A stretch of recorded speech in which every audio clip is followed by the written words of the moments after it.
अपने एक दोस्त की एक नज़्म आप सब अहबाब की नज़र करूँगा। नज़्म का सरनामा है जी एक रोटी। रूह जुस्से दी झूठी पिछे, दो वेले दी रोटी पिछे, सुबह तो लैके शामां तीकर मेहनत दे मैं भाने तीकर, सड़कां उत्ते रोड़ी कुट्टी सदरां दी नकसीरी फुट्टी, पुछना मैथों की कीता हर बंदे नूं जी जी कीता, वन सवन्ने दुखड़े सह के ठेकेदार तो झिड़कां लैके औंतर जाने सेक दी चब्बी मैनू फिर एक रोटी लभी। औंतर जाने सेक दी चब्बी मैनू फिर एक रोटी लभी। मैं वो रोटी खावन लगा भुखा नूं वरचावन लगा, आ कुत्ते ने पूछ हिलाई अद्धी रोटी उन्नू पाई।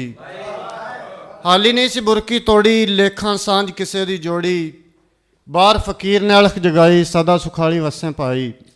चमकन चम सितारे तेरे वसदे रहन दुआरे तेरे, सोच दी शो विच डुब गया मैं ऐसे गल विच खुब गया मैं। दर ते आया एक सवाली ये ना होए मुड़ जाए खाली, खुद गर्जी दी सोच नूं झिड़कां दे के मन दी लोच नूं झिड़कां। बाहर गया मैं छेती करके अद्धी रोटी कासे धर के, फिर पिछा नूं बन्नी तारी पिछों आवाज फकीर ने मारी। सखिया तेनू जान गया वां तेरी भुख पछाण गया वां, आ इंज सांझ वधा लेने चप्पा चप्पा खा लेने।